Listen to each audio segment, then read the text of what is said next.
ऐसा चढ़ गया कोई और रंग ना चढ़ सके। तेरा नाम सीने पे लिखा हर कोई आके पढ़ सके। तेरा रंग ऐसा चढ़ गया कोई और रंग ना चढ़ सके। तेरा नाम सीने पे लिखा हर कोई आके पढ़ सके। है जुनून है तेरे इश्क का, ये जुनून है रग रग में इश्क तेरा दौड़ता ये मामला सा खून है।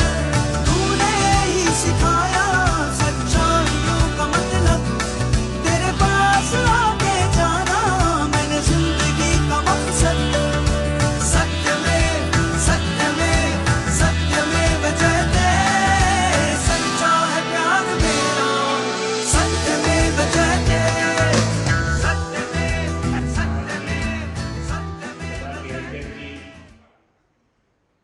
मंच पर विराजमान सभी किसान नेताओं और सामने बैठे तमाम संगठनों के किसान शक्ति, मातृशक्ति, युवा, बुजुर्ग, सबको जोरदार जिंदाबाद।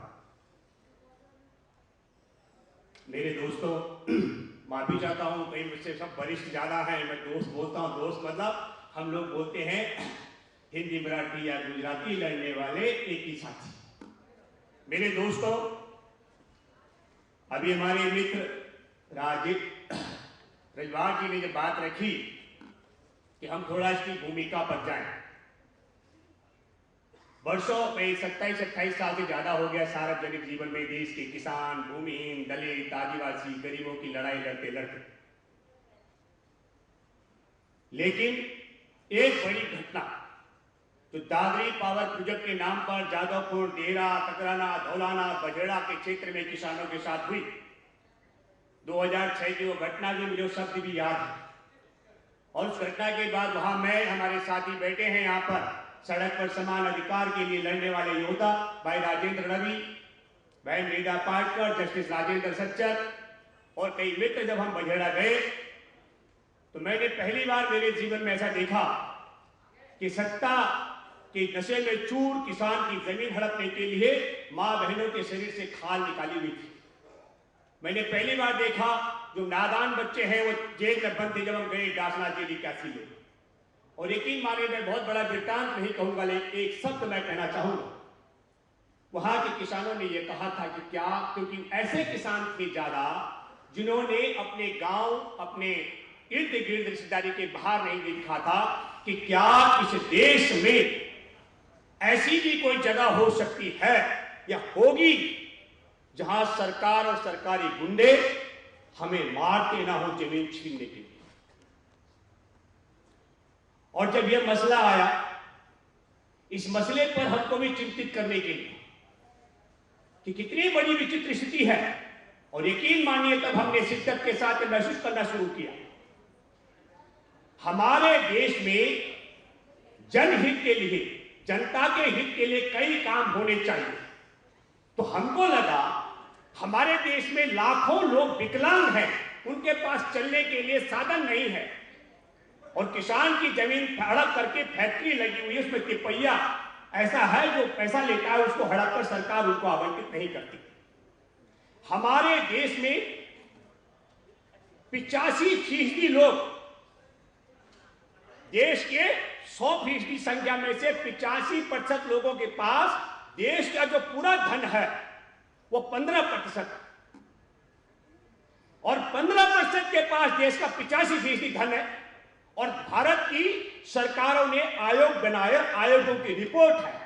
क्या रिपोर्ट है कि भाई भारत में 77% लोग गरीबी की रेखा के नीचे हैं। तो हमारे मन में सवाल आया, इससे बड़ा जनहित क्या हो सकता है? जमीन बेचकर, जल बेचकर, जंगल बेचकर और खनिज संपदा का हड़प करके, इन 4 चीजों को हत्या करके 15% लोगों ने 85% धन पर कब्जा कर दिया है। सबसे बड़ा जनहित तो यह था कि सरकार उन 85% लोगों को, इन 15% लोगों का हड़पा हुआ धन बांटती। इससे बड़ा जनहित कोई हो नहीं सकता था। लेकिन फिर कहा कि नहीं, विकास के नाम पर शहर का विस्तार बहुत जरूरी है, विकास के लिए देश में उद्योग लगने बहुत जरूरी है। विकास के लिए व्यापारिक संस्थान खड़े होने बहुत जरूरी है, लेकिन कैसे? तब हमने देखा किसानों की जमीन खेती की कीमत पर ली जाती है, कृषि भूमि की कीमत पर, और जिसको बेची जाती है उसको बेची जाती है आवासीय परिसर के नाम पर, व्यवसायिक परिसर के नाम पर, उद्योगों के नाम पर। हमने देखा कि डीडीए की तरह नोएडा डेवलपमेंट अथॉरिटी, गाजियाबाद विकास प्राधिकरण जैसे 550 से ज्यादा जमीन को हथियाने वाली एजेंसियां इस देश में है, और किसानों को जमीन कृषि कीमत देते हैं। मैं बल्कि जसबीर भाई जी से आग्रह करूंगा, आप आइए ना मंच पर, इस वक्त आप आइए, और उस जमीन को कई गुना महंगी कीमत पर बेचते हैं। और जब कई गुना कीमत पर बेचते हैं तो इसके लिए रास्ता क्या निकले? हमको लगा, जब हम कहते हैं कि शहर के विस्तार के लिए किसान की जमीन नहीं जानी चाहिए, उद्योग लगाने के लिए किसान की जमीन नहीं जानी चाहिए, व्यावसायिक परिसर बनाने के लिए किसान की जमीन नहीं जानी चाहिए, सड़क के लिए जमीन नहीं जानी चाहिए, तो एक नया सवाल पैदा हुआ, आप विकास के दुश्मन हैं। तो हमने फिर अपने आप में चिंतन किया कि विकास के दुश्मन हम कैसे हो सकते हैं, और तब हमने पाया असल में किसान की जमीन खेती की कीमत पर हड़पने के बाद जब उसका उपयोग बदली होता है, जब वो व्यवसायिक होती है, औद्योगिक होती है, आवासीय परिसर की होती है, तो वहां करीब करीब 2000 गुना ज्यादा महंगी कीमत की हो जाती है। ये चौंकाने वाला सवाल हमारे जहन में, और तब हमने मन बनाया कि हमको दादरी पावर प्रोजेक्ट के विरुद्ध ये युद्ध जो चल रहा है, इनमें जितनी भी मदद हम कर सके, हमारा सौभाग्य रहा, मैं किसानों के साथ जेल में भी रहा, मुस्लिम भाई बताएंगे, लेकिन हमको लगा कि हमको इस ओर सोचना पड़ेगा, इस ओर बढ़ना पड़ेगा। और तब मैं बधाई देना चाहता हूं अपने दिल्ली के योद्धा, पंझावला के, कराला के, सुल्तानपुर नवाज के, टिकरी कला और टिकरी खुद के योद्धाओं को। उन्होंने दिल्ली में युद्ध शुरू किया और हमको उस युद्ध में शरीक होने का अवसर मिला। हमने 2008 में कहा था, जो आज आप हैं, तब मैं अगले पड़ाव पर आता हूं, किसी भी कार्य को करने के लिए दोस्तों सामाजिक स्वीकृति बहुत जरूरी होती है, और वो सामाजिक स्वीकृति हम लोगों ने की है अखबारों के माध्यम, टेलीविजनों को बुला करके, चाहे वो नहीं आ पाए, संख्या कम थी, पर हमने इस देश और दुनिया को बताया कि भूमि बचाओ आंदोलन से जुड़े हुए किसान योद्धा अब इस देश में लाभों का लोकतांत्रिक बंटवारा चाहते हैं।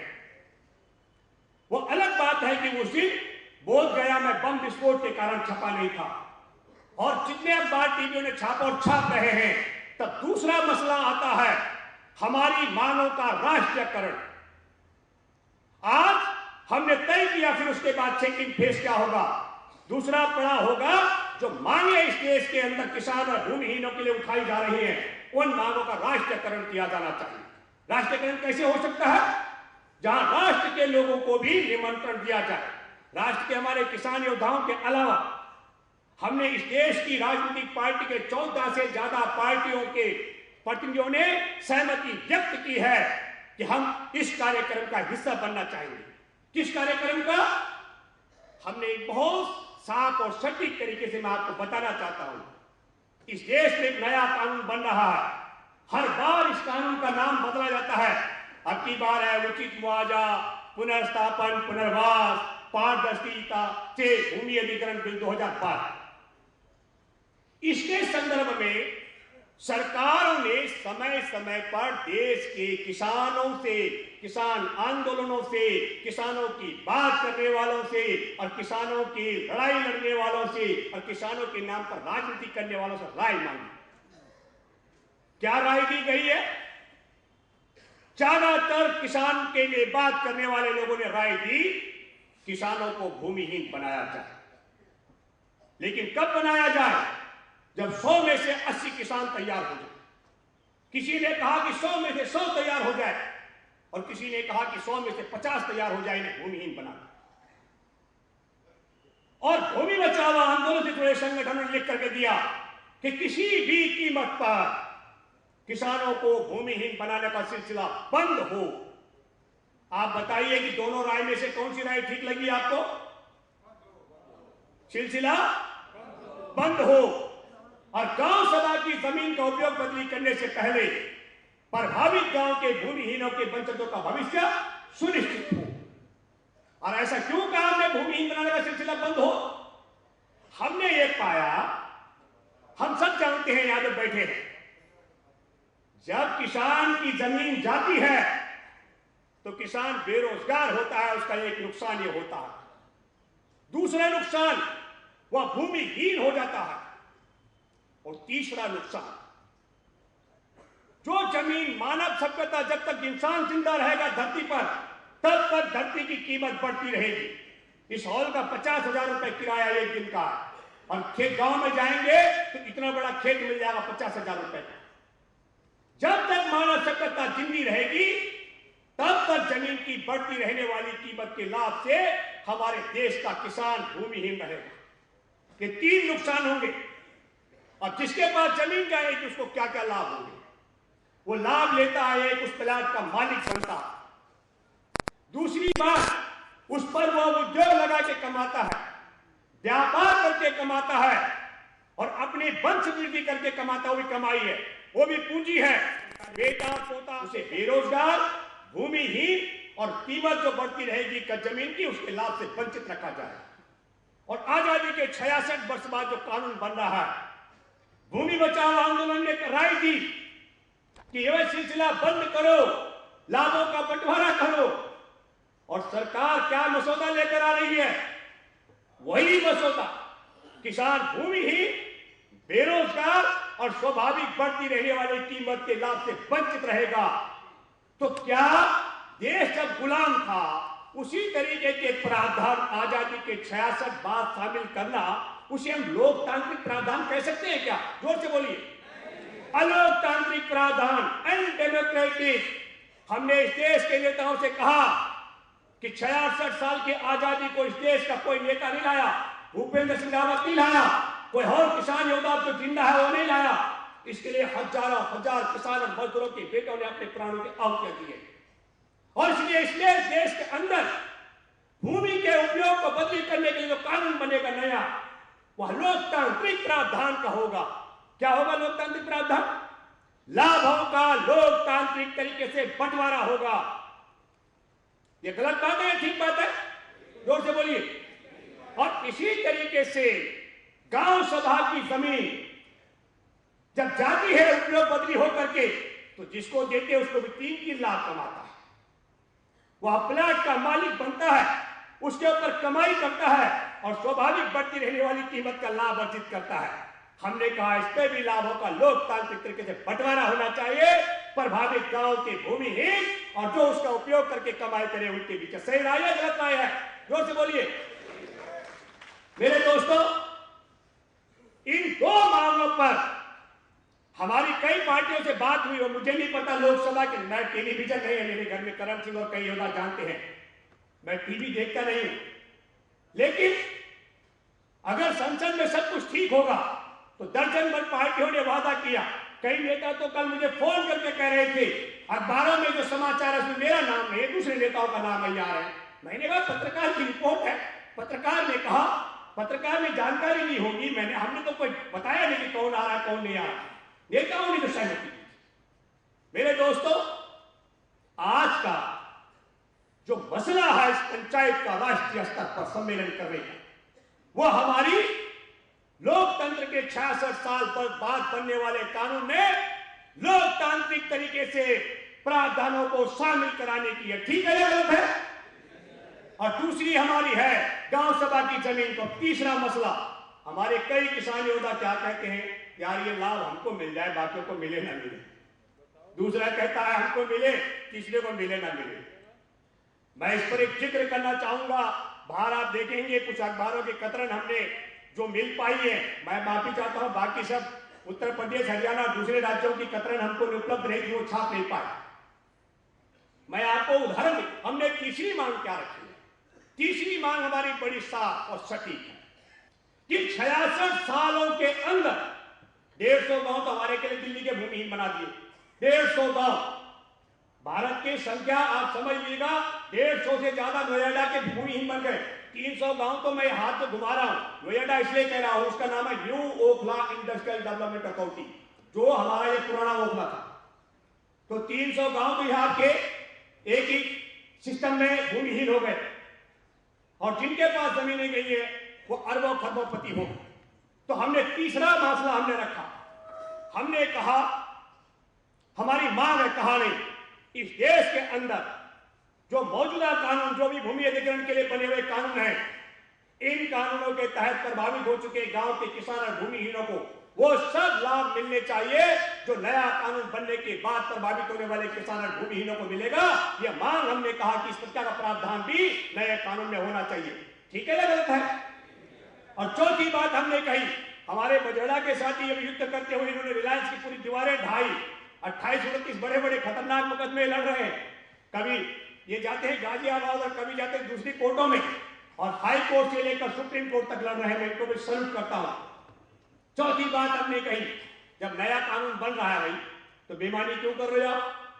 जब कानून तय कर दिया, देश की पंचायतों ने, देश की सरकारों ने कह दिया, 2003 में भी नीति बनी है कि यह कानून बदलना है, तो भाई कितनी बड़ी बेईमानी इस देश के राजनेता नौकर साहब को इतना समझ नहीं आता, बड़े मूर्खों की तरह बैठे हुए हैं। अरे भाई, तब तक सारी अधिग्रहण की प्रक्रिया को रद्द कर दो जब तक नया कानून नहीं बनता। उस पर सब मौन है। ये चौथी मांग है हमारी। पांचवी हमने एक बात उठाई है, दिल्ली अन्न का कटोरा होता था, इसका एक सिरा जाता नैनीताल की तराई में और दूसरा पंजाब में। आज का हवाई सर्वेक्षण उठाकर देखो, पूरा कंक्रीट के जंगल में तब्दील हो गया। हमारे देश में अन्न पैदा करने की खेती कंक्रीट के जंगल में, नदियां गंदे नालों में, एक शहर का मलमूत्र छान के दूसरे शहर में पी रहे हैं। हरियाणा का दिल्ली में, दिल्ली का मथुरा में और मथुरा का इलाहाबाद में। धरती की गागर भी खाली हो रही है और जंगल वीरान हो रहे हैं। आने वाले जीवन जीने के तमाम जो स्रोत हम नष्ट करते जा रहे हैं। हमने कहा जीवन को बचाने के स्रोत को फिर बचाने का प्रावधान भी इसमें शामिल होना चाहिए। ये जो मांगे आपकी 5 मांगे, इन 5 मांगों में मैं आपको सिलसिलेवार बताना चाहता हूं। एक मिनी पार्लियामेंट होती है, संसदीय समिति। सुमित्रा जी ने कहा जो उसकी अध्यक्षा रही है वो आने वाली है। अगर कुछ कोर्ट मानी वो संसद के अंदर कुछ और अनर्थ न हो तो संसदीय समिति ने भारत सरकार को सुझाव दिया कि प्रभावित हो चुके किसानों को लाभ मिलना चाहिए। और दूसरी बात जो हमने कहा, 2008 में हमारे कई मित्र देश के, दुनिया के कहते थे ऐसे कैसे हो सकता है, किसान का जमीन का मालिकाना हक रहेगा और उस पर फैक्ट्री, व्यापार, उद्योग किसी और का होगा। लेकिन केंद्र सरकार ने एक पंचायत बुलाई थी, ऑल पार्टी मीटिंग की। ऑल पार्टी मीटिंग में यह प्रस्ताव पास हो गया है कि किसानों का जमीन पर मालिकाना हक रहेगा और जमीनें लीज पर ली जाएंगी। मैं अभी ऑल पार्टी में हुआ, ऑल पार्टी सारी पार्टियों ने माना। हमारी भूमि बचाओ आंदोलन से जुड़े साथियों की मांग को अगली जगह पहनाया गया। मेरे दोस्तों, हम इस लोकतंत्र में लोकतांत्रिक तरीके से ही मांगों को आगे बढ़ाने की बात करते रहे।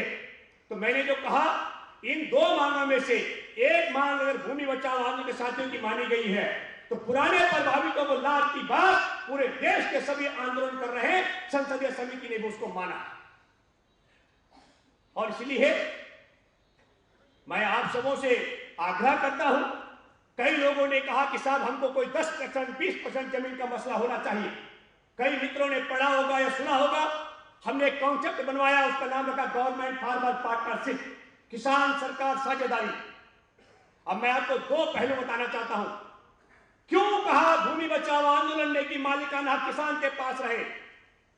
हमने इसलिए कहा, अगर हम उद्योगपति को उद्योग के लिए जगह दे दे, मालिकाना हक उसे दे दे, कब्जा भी उसका रहे, तो उसका बेटा पोता कोई लाभ नहीं बांटेगा।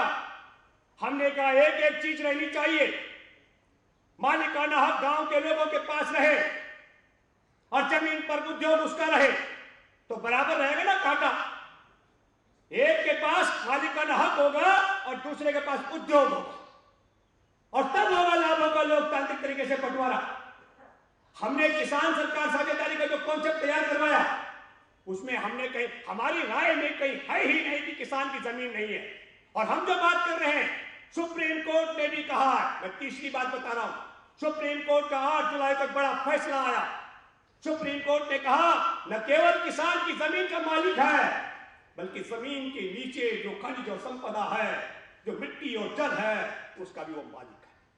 ये निकम्मी पार्टी और सरकारों को मानना चाहिए। मैं दिल्ली का जिक्र करूं या मैं बजेड़ा देरा जादवपुर तकराना का जिक्र करूं या हरियाणा का जिक्र करूं, जितना पैसा सरकार ने दिया है इनके मुआवजे की रकम तो 5-7 साल कंपनी वाले पानी बेच करके ही किसानों को अदा कर सकते हैं। पानी बेचकर जमीन कहीं नष्ट नहीं होगी, पानी बेचा फिर रिचार्ज हो जाएगा, फिर चलता रहेगा। तो मेरे दोस्तों, हमारी बात को आल पार्टी ने भी सहमति दी है, लेकिन इसमें बहुत बड़ी बेईमानी है। इसमें उद्योगों के लिए जो जमीन जाएगी औद्योगिक विकास निगम के लिए, उस पर मालिकाना हक नहीं रहेगा। जो राष्ट्रीय राजमार्ग के लिए जमीन जाएगी उस पर मालिकाना हक नहीं रहेगा। जो रेल मार्ग के लिए जमीन जाएगी उस पर मालिकाना हक नहीं रहेगा। और तब हमने पाया कि तो बड़ी बेईमानी है, एक देश में 2 विधान। तो हमने एक छठी मांग और की। हमने कहा भाई खदानों का तो मसला अलग है, खदानों का नीचे की सारी संपदा का मालिक वहां का किसान है, और जब वो अपनी जमीन का अपनी संपदा का मालिक है तो उसमें हम कौन होते बोलने वाले?